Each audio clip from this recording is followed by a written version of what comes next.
Imagine a pink granite chateau dominating an entire Manhattan block, its towers soaring over the Hudson River, a Gilded Age dream too grand to last. This was the Charles M. Schwab Mansion, built by steel magnate Charles M. Schwab between 1902 and 1906 on the Upper West Side of New York City. This 75-room behemoth was once New York's most extravagant home. I'm going to tell you its tale with 10 fascinating facts about its history and architecture. So let's begin our journey. Fact number 1, it was a Steel King's bold move. Charles M. Schwab, who climbed from mill worker to president of U.S. Steel by 1901, wanted a home to match his meteoric rise.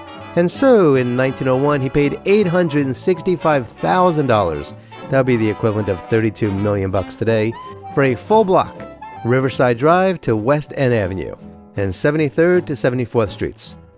This was the first time that anyone claimed such a swath for a single residence in Manhattan. Finished in 1906 for $6 million, that would be over $200 million today, it was a steel titan's bid to outshine his mentor, Andrew Carnegie. Fact number 2, a French chateau in New York. Architect Maurice Hebert designed the mansion as a Beaux-Arts tribute to French Renaissance chateaus. Inspired by famous chateaus in the Loire Valley of France, its pink granite facade featured turrets, gables, and a 166-foot tower that clearly offered extraordinary views of the entire Upper West Side, up and down the Hudson, and New Jersey on the other side of the Hudson. Fact number 3, it was a 50,000 square foot colossus. Spanning 50,000 square feet, the Schwab Mansion was a giant even by Gilded Age standards. Its 4 stories housed 75 rooms, 25 bedrooms, 12 bathrooms, a gym, a pool, a bowling alley, and a 2-story chapel. A 5th floor art gallery showcased Schwab's collection, while gardens the size of a small park wrapped it in greenery. It was a self-contained empire, dwarfing Carnegie's 25,000 square foot home. Fact number 4, there was opulence in every detail. The interiors were a feast of craftsmanship. Over 100 artists contributed. Walls were draped with tapestries from the 1904 World's Fair. Ceilings were painted in Louis XV and Louis XVI styles. Marble fireplaces, gilded moldings, and a $45,000 pipe organ filled the chapel. Carnegie reportedly said, quote, "Have you seen that place at Charlie's? It makes mine look like a shack." End quote. Fact number 5, a misadventure in location. Schwab gambled on Riverside Drive becoming the city's new elite hub, rivaling Fifth Avenue. Unfortunately, his prediction didn't go too well. Built on the Upper West Side, then a less fashionable frontier, it sat far from the East Side's social core, and the mansion's isolation turned into a white elephant. A stunning miscalculation for a man who'd mastered steel, but not status. Fact number 6, it had its own power plant. To light its 6,000 bulbs and run 3 elevators, the mansion had a private power plant in the basement. This coal-fired beast powered chandeliers, the organ, and even a rooftop beacon, making it a glowing spectacle visible from New Jersey. It was Schwab's industrial know-how brought home, a mini mill fueling his palace.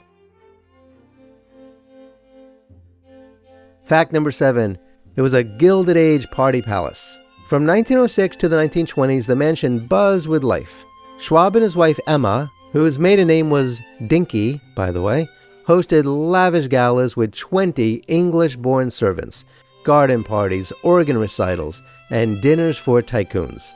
The tower's Hudson views offered an incredible backdrop, a high point before the 1929 crash that slashed Schwab's $200 million fortune to near nothing.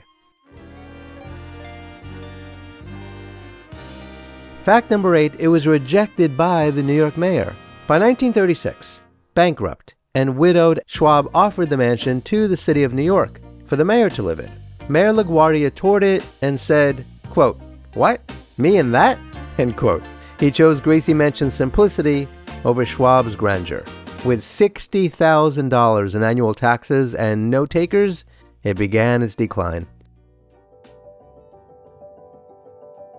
Fact number 9.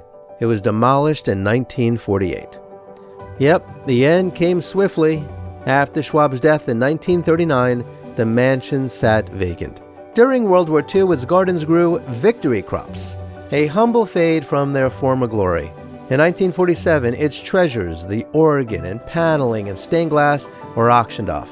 And by 1948, it was raised for the Schwab House, a 19-story red brick apartment block finished in 1950, erasing a Gilded Age titan. Fact number 10, a lost architectural marvel. Unlike preserved piers like the Frick or Carnegie mansions, the Schwab Mansion left no trace. Its demolition reflected a post-Depression shift. Mega mansions became relics as taxes soared and servants dwindled. Photos and blueprints are all that remain, a ghostly reminder of a chateau too big for its time, its pink granite legacy swallowed by modernity.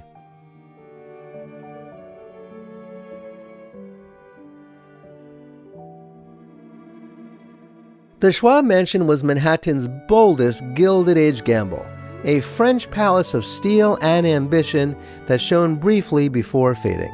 From its towering silhouette to its organ's hum, it was an architectural dream brought to life thanks to Schwab's incredible wealth. Yes, the Schwab Mansion is gone, but its story lingers. Another lost chateau in the city's memory. So, what do you think of the Schwab Mansion? If you're rolling in dough, would you live in a place like that? You know I would. Please share your thoughts in the comments below. Kindly remember to like, share, and subscribe, and hit the notification bell. Please check out the links below to learn how to support my research and productions. Kindly be kind to all of our fellow Earthlings, and please do not harm them. And do yourself a favor and go to a local shelter and adopt a cat or a dog or both.